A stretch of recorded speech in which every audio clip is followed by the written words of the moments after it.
Good morning, everyone.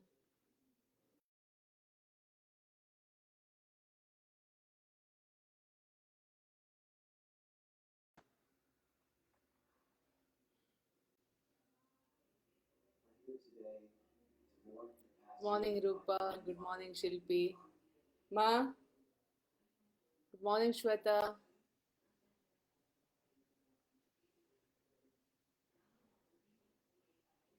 Good morning, Sandeep. Good morning, Vicky.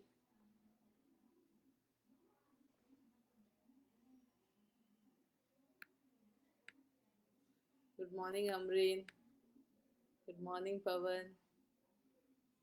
Ravi, good morning.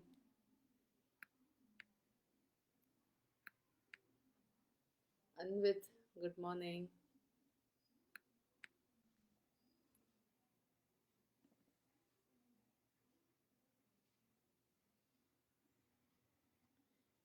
Vicky, you're still taking medical, healthcare.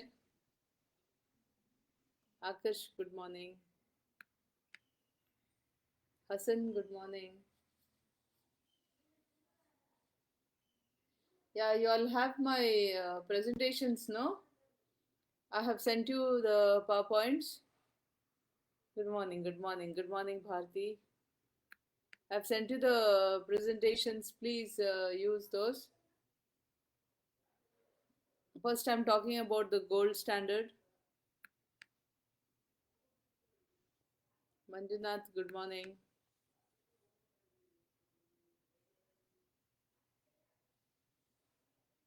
Ali Fardin,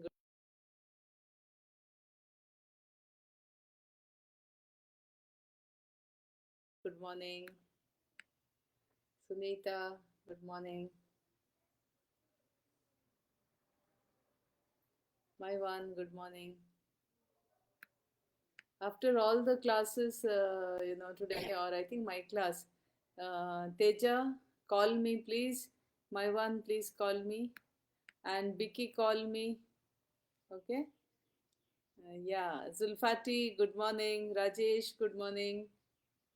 Shashikant, good morning. Anita, good morning.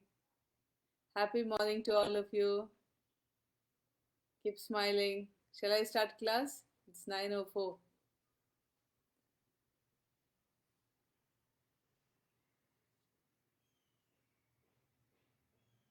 Ragman, good morning.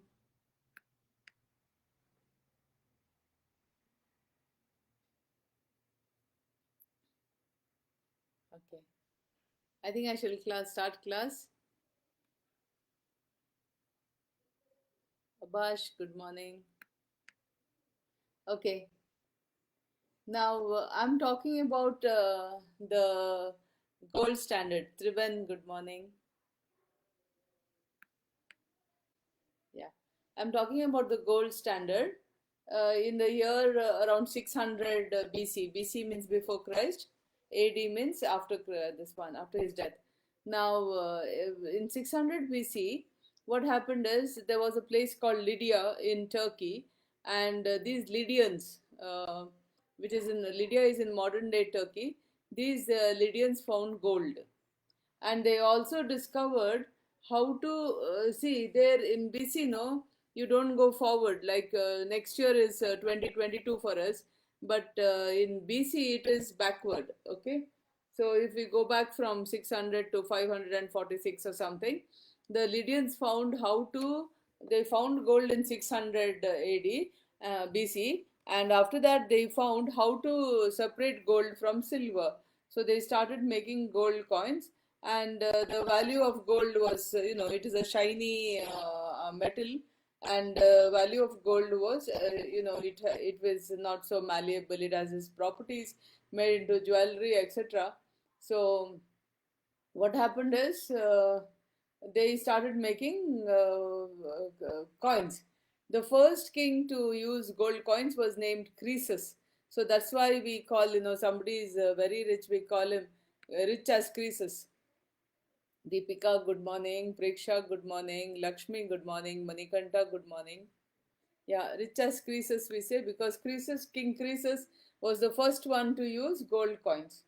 So what happened is, see, people started using, you can read the history, I've given you in detail. People started using gold as a standard. They started using dealing in gold coins. Suppose I have 10 sheep and you want to buy sheep from me. Before it is to be like, what, you have chicken? Okay, you give me chicken. So many chicken for one sheep, say 20 chicken or something like that. It was a barter system. But when gold coins were found, the currency, they decided to make it the currency. For a sheep, they would give, say, one gold coin or two gold coins for one sheep or something like that. It started, they started using it as a currency because they found that gold had its value. Everybody wanted gold. See, when Chaitra, good morning, Rima, good morning. So whenever somebody, there is a Nina, good morning. Whenever there is a demand for a product, its price will be more. So obviously people liked gold and they started wanting gold. So naturally they made it into coins and people started using it as a currency. The barter system went into the straight away into the gold standard because they started using gold coins. And then also there were, yes, Najim Khan, good morning, man. Yeah, they started using copper coins, gold coins, and all. But for big trade like international trade and for heavy value, this thing, it wasn't copper, it was gold. All right. So the gold became the standard. Shrikant, good morning. The gold became standard for using for trading, especially international trade. The gold coins west, they started using gold coins. Okay. Now what happens is in 18 in the middle mid 1800s, you know, see one more thing, because I told you in mercantilism what happened, the mercantilism theory of international trade. In that, how much gold a king had in his treasury, that much rich the country was supposed to be. Suppose a king had king A had more gold than King B in his treasury, then King A was supposed to be richer than King B. And how did they manage to make the gold? They encouraged exports. When you did exports, no, the gold, they would get paid in gold, and gold would come in into the country, or that time kingdoms. And they discouraged imports because for imports you had to pay money to the neighboring king. Okay, so there were no industries where mandatorily require oil and gas, etc. So the imports could be curbed. Now we cannot curb imports because for some industries you require oil and gas and you have to buy it from other countries. So this is the way it was going on. So we come back to the issue of the gold standard. What happened is, because gold was, sorry, excuse me, because gold was so valuable, kings sent their people with ships to foreign countries to find gold. That is why you have the expeditions of Christopher Columbus and Vasco da Gama, etc. They of course found gold, and they also found precious spices in India. And which they could have sold for gold.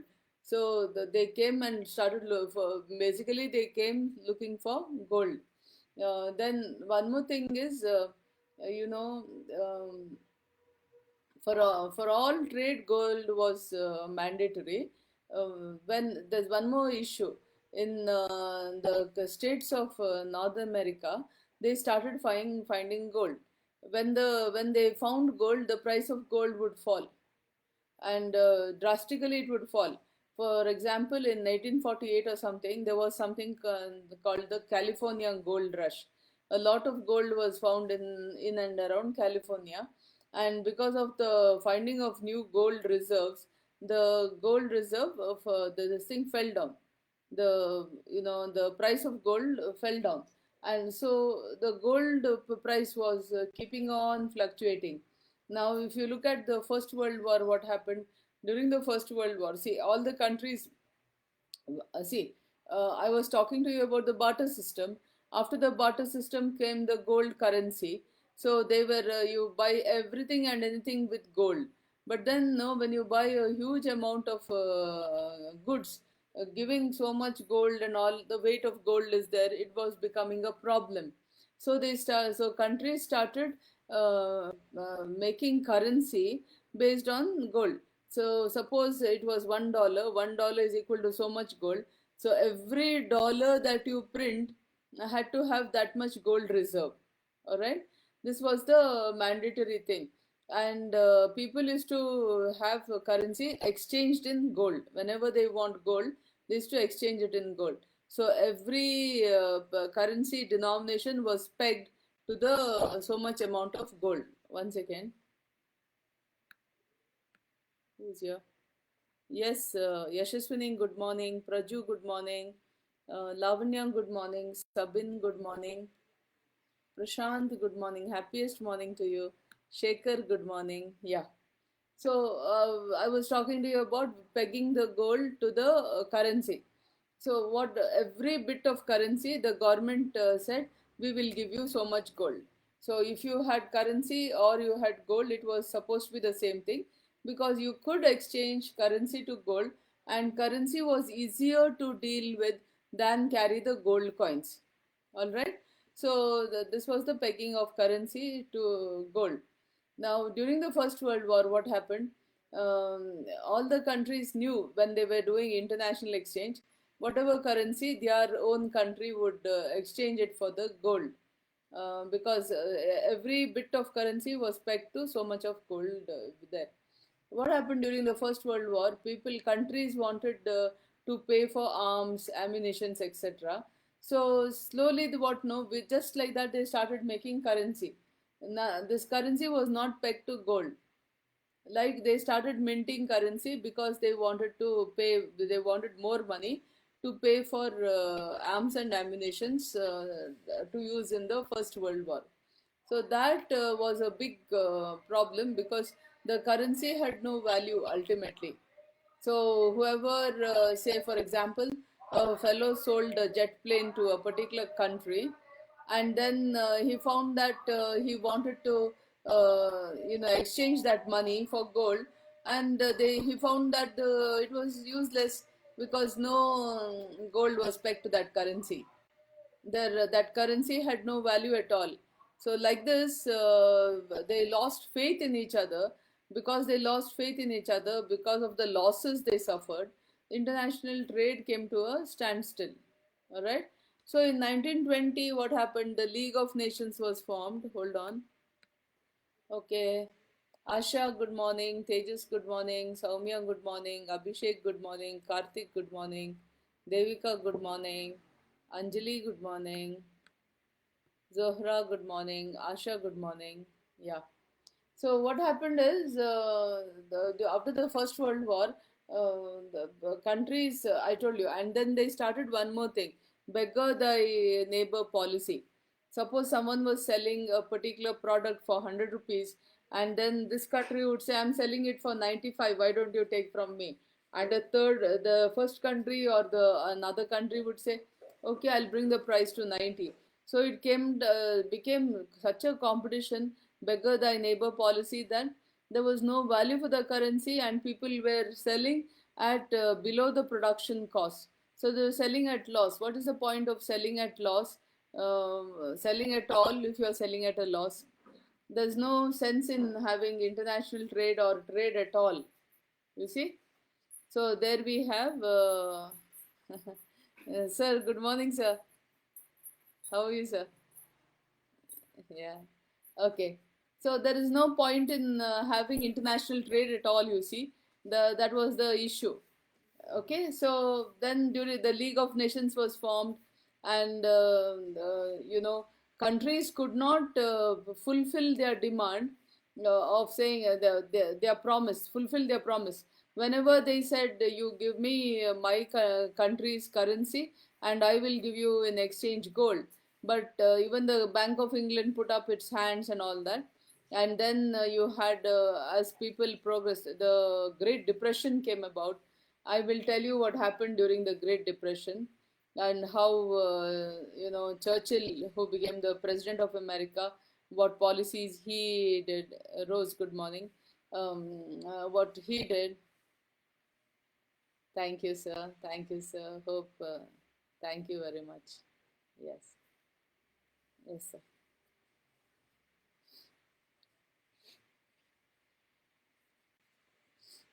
Yeah. So, yeah, I was talking to you about the Great Depression. During the Great Depression, I explained to you in my last class what happened. Yes, Risha, good morning. Larma, good morning. Yeah. So I explained to you what happened during the Great Depression. There was plenty of food, but nobody to buy, and no jobs because no food. That was a vicious cycle that we faced. And I also explained to you the depression. The economic depression of 2008 2009, how I explained to you two or three things. So based on that we go ahead. Amrita, good morning. Rajesh, good morning. Rajesh, how are you? Okay. Here we are. um, right. So the Great Depression was between 1929 and 1935. And during, yes Roshan, yes Bharat.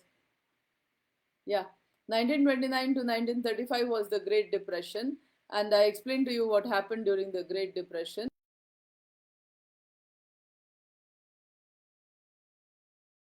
Again, here what happened? America started pegging all the currency to gold, so American dollars became the, excuse me, international currency for international business. So because they knew that with every dollar you can redeem so much of gold. Then there was a concept of Fort Knox. Fort Knox is KNOX. So America has a place there, a place called Fort Knox, where all the gold reserves of America were kept. So that is how the gold reserves are. Must have seen movies where some people try to steal gold from Fort Knox, or you must have heard about it. That is extreme.